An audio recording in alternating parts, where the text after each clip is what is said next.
My dear student, welcome to my channel Educare Institute. আজকে আমরা class 11 এর S block থেকে পার্ট 2 কিছু কোশ্চেন আনসার নিয়ে আলোচনা করব। পার্ট 2 এর, ঠিক আছে? দেখো, এস হলো মৌলসমূহ, পার্ট 2 ক্ষারীয় মৌলের যৌগসমূহ। এক নম্বর কোশ্চেন হচ্ছে আমাদের নিচের কোনটির ক্ষার ধর্ম সর্বাধিক? অপশন এতে আছে LiOH, বিতে আছে NaOH, সিতে আছে RbOH আর ডিতে আছে CSOH, ঠিক আছে? LiOH এর ক্ষেত্রে LiOH, এরপর আছে আমাদের NaOH,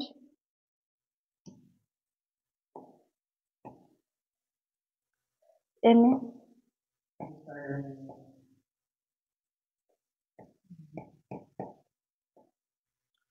এরপর আছে RbOH,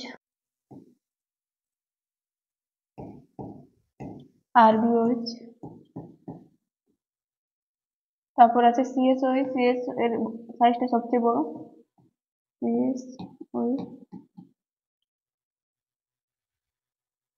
দেখো এখানে কি হচ্ছে, সবচেয়ে বন্ধন দৈর্ঘ্যটা বেশি আমরা কোথায় দেখতে পাচ্ছি? CSOH এর ক্ষেত্রে বন্ধন দৈর্ঘ্য এখানে বেশি, তাহলে বন্ধন দৈর্ঘ্য বেশি হলে এখানে ভেঙে যাবে সহজে, মানে CS সহজে OH দান করবে, আর যে যত সহজে OH দান করে তার ক্ষার ধর্ম কি হয় তত বেশি। তাহলে এখানে আমাদের কোশ্চেনে বলেছে নিচের কোনটির ক্ষার ধর্ম সর্বাধিক, তাহলে সর্বাধিক আমরা কোথায় পাচ্ছি? CSOH এর ক্ষেত্রে। তাহলে আমাদের অপশন কোনটা হয়ে যাবে? Option D. কোশ্চেন দেখো, 2 নম্বর কোশ্চেন আমাদের কি আছে? নিচের একমাত্র সমযোজী যৌগটি হলো। অপশন এ তে আছে LiCl, বি তে আছে NaCl, সি তে আছে KCl আর ডি তে আছে CHCl। ভালো, দেখো এটা আমাদের LiCl, NaCl,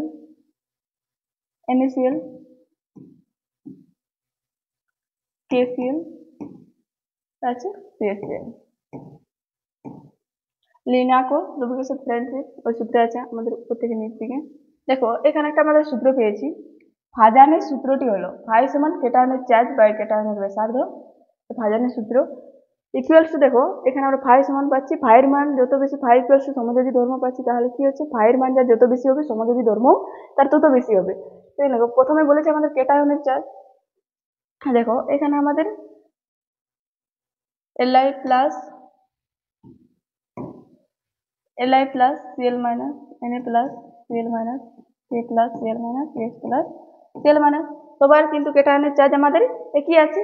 চলো এরপর আমাদের কি দিয়ে ব্যাখ্যা যাবে? কেটায়নের ব্যাসার্ধ দেখো, ব্যাসার্ধের ক্ষেত্রে এখানে আমাদের Li এর ব্যাসার্ধ কম আছে আর N এর ব্যাসার্ধ LiCl, NaCl, KCl আর CHCl। তো এখানে আমরা দেখতে পাচ্ছি CS এর আকার সবচেয়ে বেশি হয়, এখানে ব্যাসার্ধ সবচেয়ে বেশি হয়েছে, আর ব্যাসার্ধ বেশি হলে ফাইয়ের মানটা কম হবে।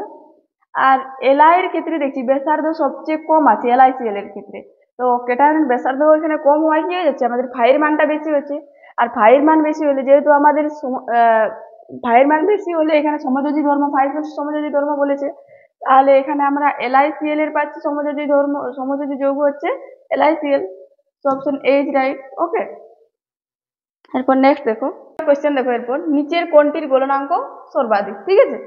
অপশন এ তে আছে Na, বি তে আছে NaCl, সি তে আছে NaBr আর ডি তে আছে NaI। হলো, এখানে দেখো কেটায়ন গুলো আমাদের সব Na আছে, সমান আছে, তাহলে আমাদের আলাদা কি আছে?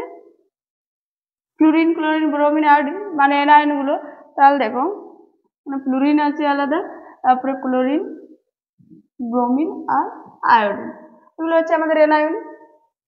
তাহলে দেখো ফ্লুরিন আকারটা ছোট, তারপর ক্লোরিনের আকারটা তার থেকে একটু বড়, ব্রোমিন দেখো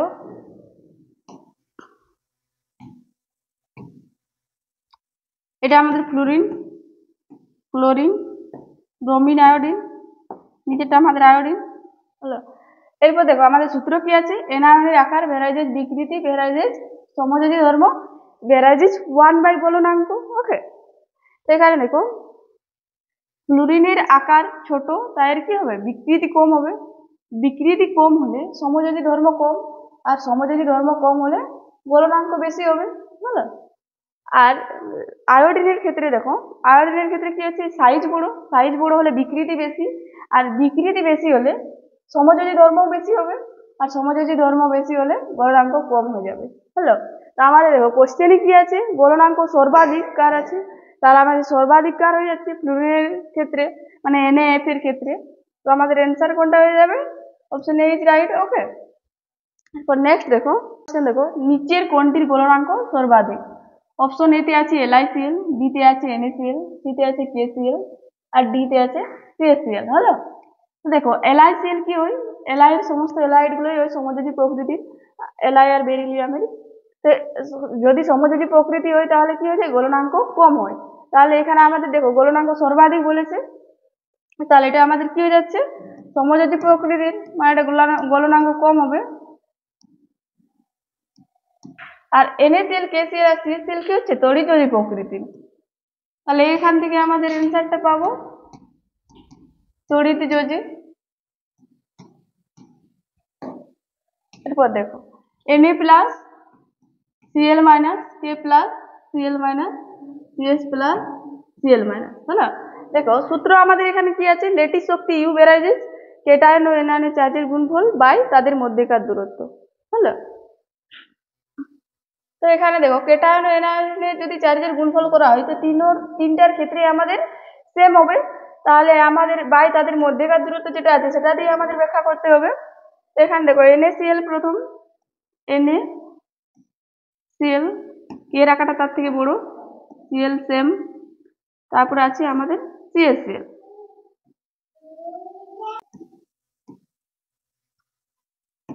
KCl আছে, CaCl। হলো, তো এখানে দেখো NaCl, KCl আর CaCl, এখানে Na আর Cl এর মধ্যে দূরত্বটা কম আছে, তো দূরত্ব যদি কম হয় তাহলে কি হয়ে যাবে, আমাদের লেটিস শক্তির মান বেশি, আর লেটিস শক্তির মান বেশি হলে হয় গলনাঙ্ক বেশি হয়। ঠিক আছে, আর এখানে CaCl এর ক্ষেত্রে কি পাচ্ছি, CaCl এর মধ্যে তাদের মধ্যেকার দূরত্বটা বেশি আছে, তাদের মধ্যেকার যদি দূরত্ব বেশি হয় তাহলে কি হয়ে যাবে, আমাদের লেটিস শক্তির মান কম, আর লেটিস শক্তির মান কম হলে আমাদের গলনাঙ্ক কম হবে। তো আমাদের কোশ্চেন বলেছে সর্বাধিক, তো সর্বাধিক হলে আমাদের এখানে হচ্ছে NaCl এর দূরত্ব কম হলে লেটিস শক্তির মান বেশি, আর লেটিস শক্তির মান বেশি হলে গলনাঙ্ক বেশি। তাহলে আমাদের অ্যান্সার কোনটা হয়ে যাবে, অপশন বিটা হয়ে যাবে, NaCl। So option B is right. Okay, এরপর নেক্সট দেখো 5 নাম্বার, নিচের কোনটি পিরিডিনের দ্রাব্যতা বেশি। দেখো অপশন এ তে আছে LiCl, বি তে আছে NaCl, সি তে আছে KCl, আর ডি তে আছে CaCl। দেখো এখানে দেওয়া আছে আয়নীয় বেসার্ধের পার্থক্য যত কম হয় তাদের সমযোজী দ্রাবকে মানে পিরিডিনে দ্রাব্যতা বেশি হয়। এখানে আমাদের প্রথমে LiCl কি হচ্ছে, LiCl এর স্মলার সাইজ, আর ক্লোরিনও হচ্ছে স্মলার সাইজ। তাহলে এখানে বেসার্ধের পার্থক্যটা কি আছে, কম হচ্ছে, ওই জন্য স্মলার সাইজ। আর CaCl এর ক্ষেত্রে দেখো এটা হচ্ছে আমাদের লার্জ সাইজ, আর এটা হয়ে যাচ্ছে আমাদের স্মলার সাইজ। তাহলে এখানে কি হচ্ছে, বেসার্ধের পার্থক্যটা একটু বেশি হচ্ছে।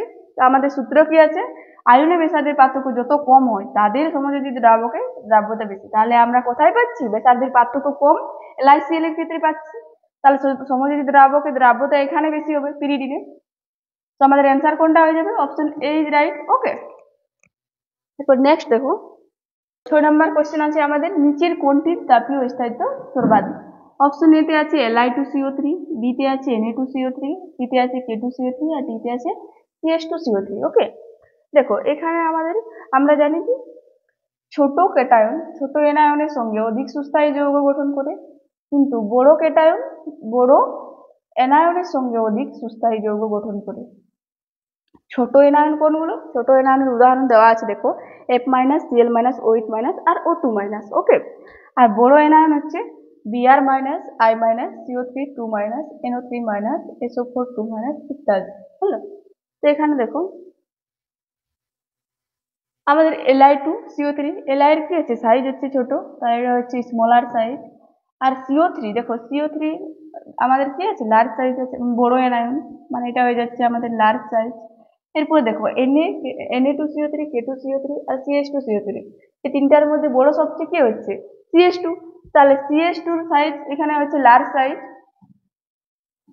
আর CO3 তে আমরা জানি লার্জ সাইজ। হলো, দেখো এখানে সূত্র আমাদের কি দেওয়া আছে, ছোট কেটায়ন ছোট এনায়নের সঙ্গে অধিক সুস্থায়ী যৌগ গঠন করে।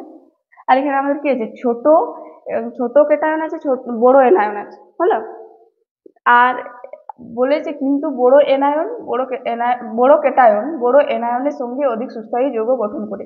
এখানে বড় কেটায়ন বড় এনায়নের আছে, দুজনে অধিক সুস্থায়ী যৌগ গঠন করছে। তাহলে আমাদের তাপীয় স্থায়িত্ব কার বেশি হবে, CH2CO3 তে। অপশন ডি ইজ রাইট হয়ে যাবে। ওকে, এরপর নেক্সট দেখো কোশ্চেন, নিচের কোনটি NO2 গ্যাস উৎপন্ন করবে। অপশন এতে আছে আমাদের Li2NO3, বি তে আছে K2NO3, সি তে আছে Rb2NO3 আর ডি তে আছে CH2NO3। দেখো লিথিয়াম কি হচ্ছে আমাদের ছোট সাইজের কেটায়ন হয় অক্সিজেন, আর ছোট সাইজের এনায়ন হচ্ছে অক্সিজেনের সাথে বিক্রিয়া করে কি পাচ্ছি আমরা, Li2O lithium oxide gas plus NO2 plus O2। হলো,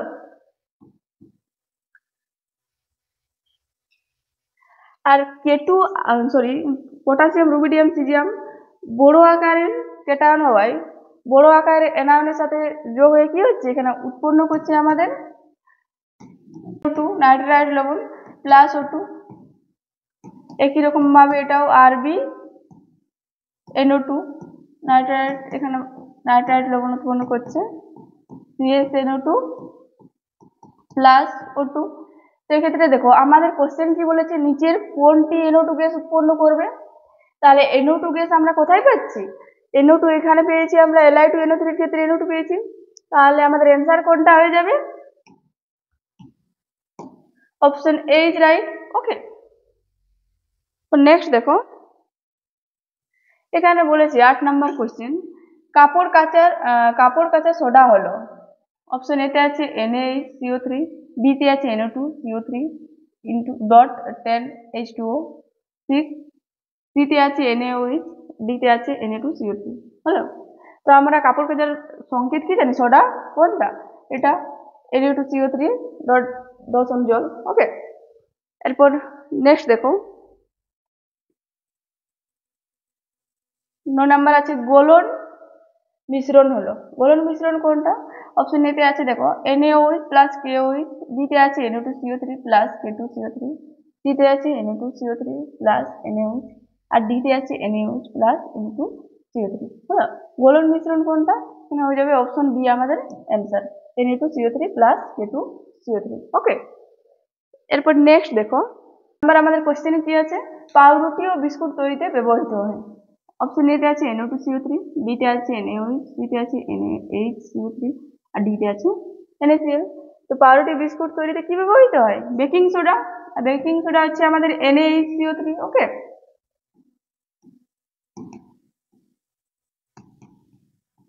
বেকিং সোডা, আমাদের অ্যান্সার কোনটা হয়ে যাবে, অপশন সি ইজ রাইট। হলো, এরপর নেক্সট দেখো সোডিয়াম পটাশিয়াম পাম্পের ক্ষেত্রে কি ঘটে বলছে। অপশন এতে আছে দুটি Na+ বাইরে, 3টি K+ ভিতরে আছে, বি তে আছে দুটি Na+ বাইরে, 2টি K+ ভিতরে আছে, সি তে আছে 3টি Na+ ভিতরে, 2টি K+ বাইরে যায়, ডি তে আছে 3টি Na+ বাইরে আর 2টি K+ ভিতরে আসে। তো আমরা সোডিয়াম পটাশিয়াম পাম্পের ছবিটা দেখবো। এখান থেকে দেখো এটা হচ্ছে আমাদের পুরো কোষ পর্দা, এটা কোষ পর্দা আর এটা হচ্ছে আমাদের কোষ ছিদ্র। ওকে, দেখো এটা হচ্ছে এক্সট্রা সেলুলার ফ্লুইড মানে বাইরের দিকে তরল, আর কোষের ইন্ট্রা সেলুলার ফ্লুইড মানে ইন্ট্রা মানে ভিতরের, আর হচ্ছে ভিতরের ফ্লুইড বা তরল কোষের ভিতরের। ওকে, তো এখানে দেখো যেগুলো আমরা ব্লু আকারের পাচ্ছি দেখতে না, এগুলো হচ্ছে আমাদের K+ আয়ন পটাশিয়াম আয়ন, আর এগুলো অরেঞ্জ আকৃতির হালকা দেখতে পাচ্ছি সেগুলো হচ্ছে আমাদের Na+ বা সোডিয়াম আয়ন। হলো, তো এক্ষেত্রে দেখো এখানে কোষ পর্দা খোলা আছে, এখানে আমাদের 3টা Na+ আয়ন কোষ ছিদ্রের মধ্যে বসে আছে, ঢুকে গেছে, প্রবেশ করেছে। এখানে দেখো এরপর দেখো মুহূর্তের মধ্যে কি হয়ে যাচ্ছে, এটিপি। এটিপি অর্থাৎ কি, এডিনোসিন ট্রাইফসফেট। এডিনোসিন ট্রাইফসফেট আমাদের কি হয়ে যাচ্ছে মুহূর্তের মধ্যে এডিপি অর্থাৎ এডিনোসিন ডাইফসফেটে পরিণত হয়ে যাচ্ছে, প্লাস ফসফেট মূলক আয়ন উৎপন্ন করছে, ফসফেট মূলক। এখানে phosphate adenosine diphosphate plus phosphate মূলক উৎপন্ন হওয়ার সঙ্গে সঙ্গে কি হয়ে যাচ্ছে আমাদের এই যে Na+ গুলো এখানে বসেছিল সেগুলো আমাদের কি হচ্ছে বাইরে কোষ পর্দাটা খুলে যাচ্ছে, খুলে যাওয়ার ফলে এগুলো আমাদের বাইরে বার হয়ে যাচ্ছে। Na+ বা সোডিয়াম আয়নগুলো বার হয়ে গেল তিনটা। এরপর সঙ্গে সঙ্গে তখন কি হয়ে গেল আমাদের পটাশিয়াম যেগুলো বাইরের দিকে আছে এক্সট্রা সেলুলার ফ্লুইডে, সেগুলো দুটো প্রবেশ করে এখানে ভিতরে বসে গেছে। আর কিছুক্ষণ পরেই বা কিছুক্ষণের মধ্যেই সেগুলো আমাদের নিচে ইন্ট্রা সেলুলার ফ্লুইডে প্রবেশ করে যাবে। ওকে, দেখো আউট কি হচ্ছে OUT, তিনটা অক্ষর আছে, মানে কি হয়ে যাচ্ছে তিনটা Na+ বাইরে বার হয়ে যাচ্ছে এক্সট্রা সেলুলার ফ্লুইডে। আর এক্ষেত্রে দেখো ইনের ক্ষেত্রে আয়নিন, দুটো অক্ষর আছে, মানে দুটো K+ ভিতরে প্রবেশ করে যাচ্ছে। হলো, তাহলে দেখো অপশনে আমরা এখানে অ্যান্সার কি পেলাম, তিনটা Na+ বার হয়ে গেছে আর দুটো K+ ভিতরে প্রবেশ করে গেছে। তাহলে আমাদের অপশন দেখতে হবে কোনটাতে আমাদের আছে তিনটা বাইরে আর দুটো ভিতরে K+। দেখো অপশন ডি তে আছে তিনটি Na+ বাইরে আর দুটি K+ ভিতরে আছে, তো আমাদের অপশন ডি ইজ রাইট। ওকে, পর্যন্তই। এর পরের ভিডিও আমরা খুব তাড়াতাড়ি নিয়ে আসার চেষ্টা করব। তোমরা ভিডিওটি ভালো লাগলে লাইক, শেয়ার, কমেন্ট এন্ড চ্যানেলটি সাবস্ক্রাইব করে দিও। ওকে।